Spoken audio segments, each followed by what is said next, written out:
All right, section 1.7, solving systems of inequalities. We just talked about solving systems of equations.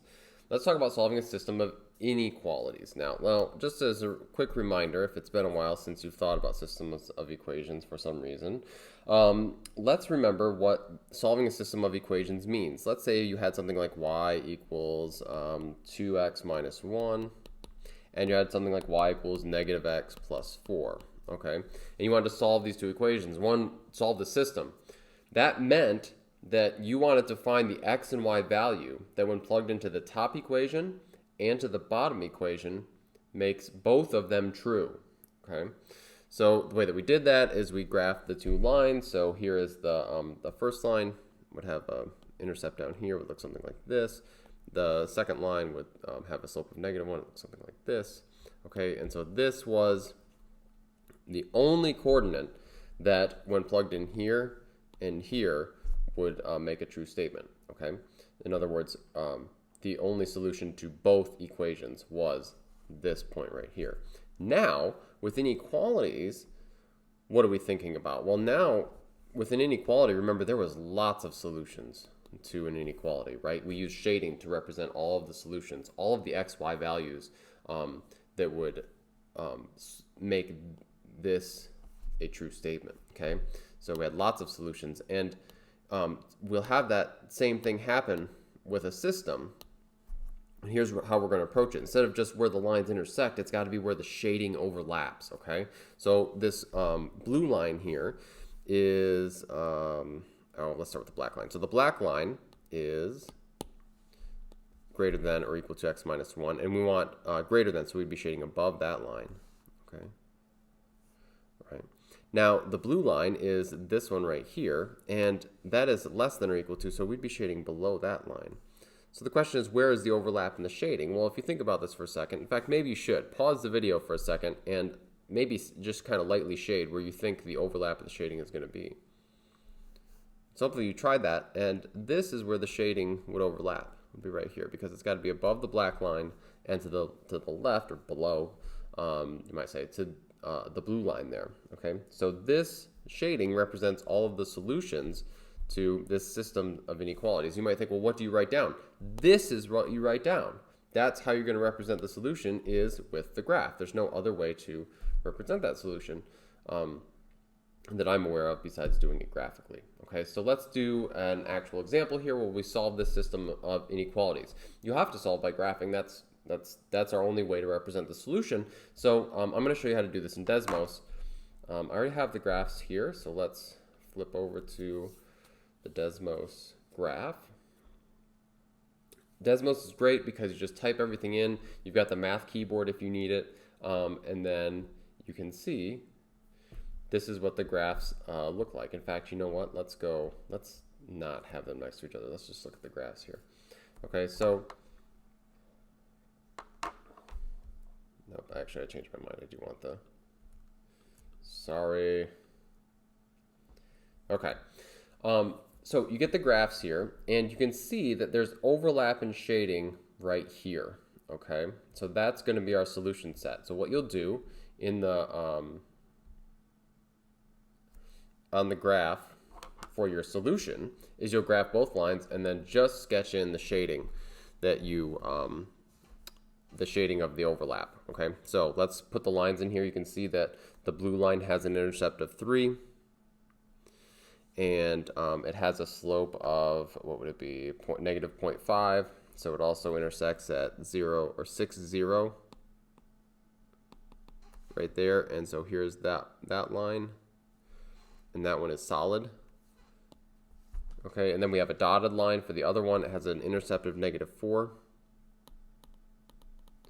Okay, and it also goes through 2, 0. And you're going to put in a dotted line there. Okay, and then your solution is this over here. Okay, so that's how you would solve that system of inequalities. Number 2, I'd like to solve using, show you how to solve it using a graphing calculator. So I'm going to cut away to me showing you on the TI-83 Plus, and then we'll come right back to finish the lesson. All right, so I want to explain how to do number 2 from the notes on your graphing calculator. So what you do is start off by putting the equations in. We have y greater than or equal to x plus 5, y less than x minus 4. You just plug in the equations like you would normally if they were just equations.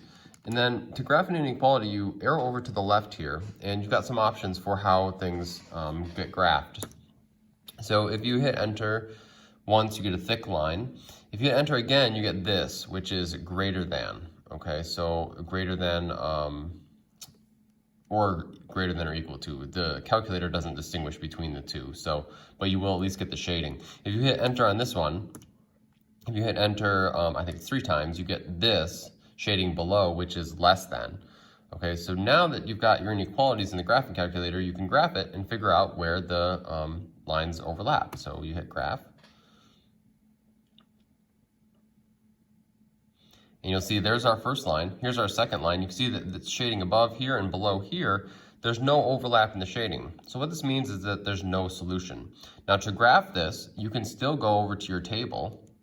So let me just make sure my table looks normal to you guys, okay? So you can still go over to your table and you can pick points. So here is the x values, which won't change. They just go up and down by 1.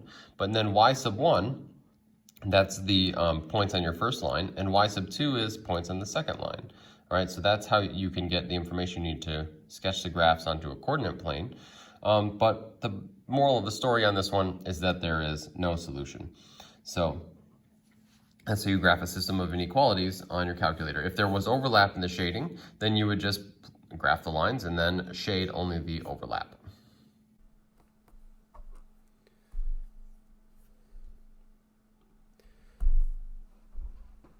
All right, so we are back now. If we had, what would happen if we had 3 inequalities? Okay, so we could do this, right? I've got a little picture here.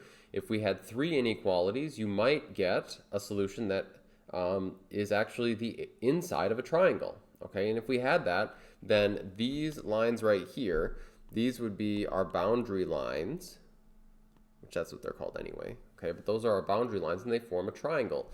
Where the lines intersect, those are called vertices, or each one individually is called a vertex. So you might be asked something like, find the vertices of a triangle. Okay, in fact, that's what we'll do on the next one here. We'll slide this over and up a little bit. So we want to find the coordinates of the vertices of the triangle formed by this system of equations. And we're going to do this using our graphing calculator. Desmos is the easiest way. You can do this with your TI 83 Plus as well, but it is not quite as easy to do as it is with Desmos. So let's graph these things in Desmos. I've already got them here, I think. So bring that to there. Okay, let's turn these off. So we graph them in Desmos, and what we really want is really just want the intersections. So I didn't need to put these in as inequalities. And in your graphing calculator, you shouldn't put them in as inequalities either, because again, you just want the vertices here, okay? So you can see that we've got this triangular part here, and in Desmos, finding the vertices is super straightforward.